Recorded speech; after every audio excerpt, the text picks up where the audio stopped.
Halo Kania. Halo Yuni. Ini pertama kali kan dirimu mengambil teacher training Yin ini ya? Iya betul. Tapi sebelumnya kelas-kelas Yin sudah biasa? Cukup reguler, tapi lebih reguler itu curiosity-nya sebenarnya. Karena sebenarnya mungkin banyak orang yang discover Yin itu lebih dari karena mereka suka yoga.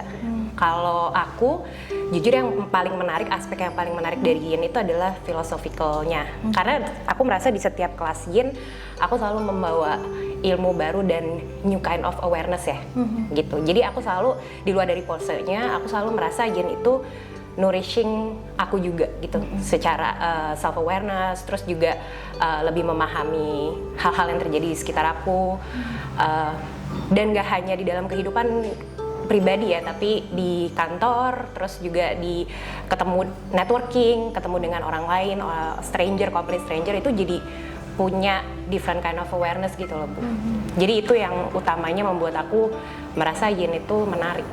Jadi itu yang membuat tertarik jadi pengen ikut teacher training? Iya, gitu.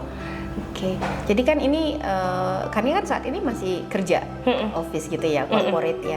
Kira-kira latihan Yin yang selama ini bukan hanya mengenai teacher training ya, tapi latihan Yin secara umum gitu.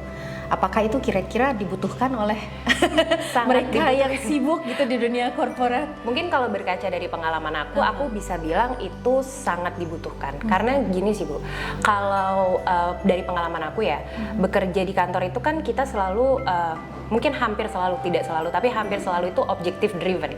Jadi kita ingin mencapai sesuatu semaksimal mungkin. Benar. Dikasih target KPI, pasti kita anggapannya harus 100% achieve gitu kan. Tuntutan juga Betul. kan sebenarnya. Tapi di kelas pertama TTC ini, aku ingat Bu Yuni bilang dan membahas soal batas. Itu aku lumayan terhenyak lama sih, karena aku baru menyadari bahwa batas tadi itu aku tidak pernah terlalu consider, gitu. Aku pribadi ya. Jadi kalau misalkan di kantor orang mau kasih udah bagus, aku kayak bisa lebih. Iya, betul. Jadi yang aku minta itu selalu lebih gitu dari apa yang orang berikan.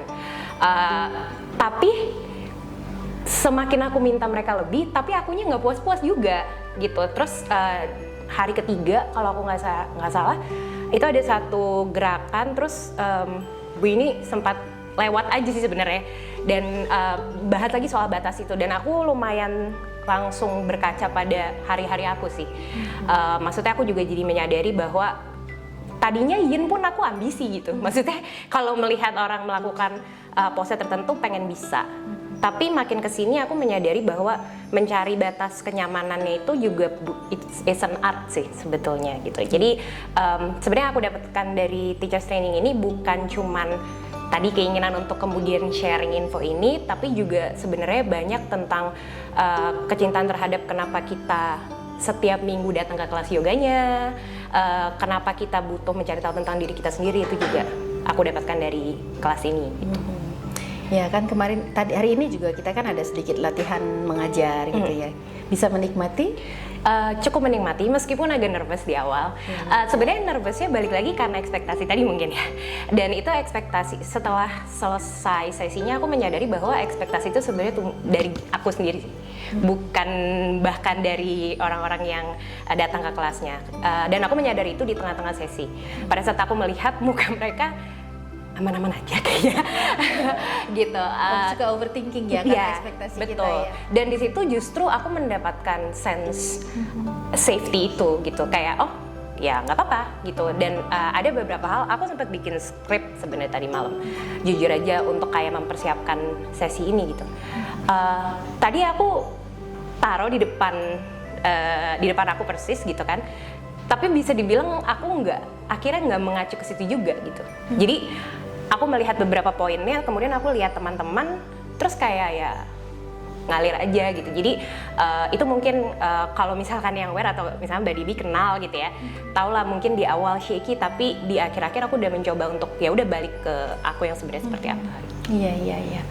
Ya meskipun saat ini mungkin belum terlalu kepikiran untuk mengajar, tapi semoga gitu yang kita pelajari itu kan yang utama untuk diri sendiri dulu kan. Betul. Nanti kalau kita sendiri merasa sudah bisa lebih baik, jadi lebih baik kan dengan sendirinya juga kalau semesta ngasih kesempatan kita untuk berbagi itu kan alangkah baiknya kalau ilmu itu juga berguna untuk orang lain gitu betul, kan. betul. Jadi semoga bisa membawa manfaat gitu untuk orang lain. Pasti, aku juga teringat satu hal yang bos aku bilang sih. Dia bilang dia lagi sharing tentang ChatGPT waktu itu. Terus dia bilang don't use it above your pay grade. Aku nggak paham awalnya apa. Kemudian dijelaskan bahwa seperti ini.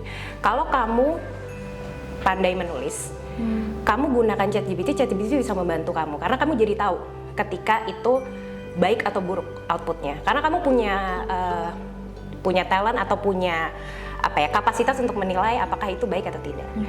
Tapi kalau kamu bukan penulis, kamu menggunakan tools untuk menulis, akhirnya tools itu yang ngedrive kita. Nah, balik lagi ke yang Bu Yuni tadi bilang, ya mungkin itu ya, sebenarnya teaching itu kan bukan selalu kita ada di depan dan teaching, tapi bagaimana kita add a little bit of our authenticity dalam kita mengajarkannya. Makanya kita harus paham dulu gitu. Ada feedback gak untuk saya? Selama 5 hari ini kan kita berinteraksi, baik itu cara saya menyampaikan materi, mungkin cara saya berinteraksi juga. Apakah ada feedback untuk saya? Kalau cara sih, mungkin aku cocok dengan gaya Bu Yuni menceritakan. Jadi aku bukan di cara menyampaikannya mungkin ya, tapi sesinya cukup padat kan ya untuk yang 5 hari belakangan ini gitu. Jadi kalau di aku pribadi, ketika aku pulang baru aku punya waktu untuk reflect dan akhirnya muncul hal-hal yang mungkin kita jadi figure out things gitu. Mungkin feedback dari aku tuh sebenarnya bukan di caranya, tapi mungkin memberikan ruang untuk sharing mengenai apa yang terjadi di malam sebelumnya, di awal mula hari besokannya kali ya.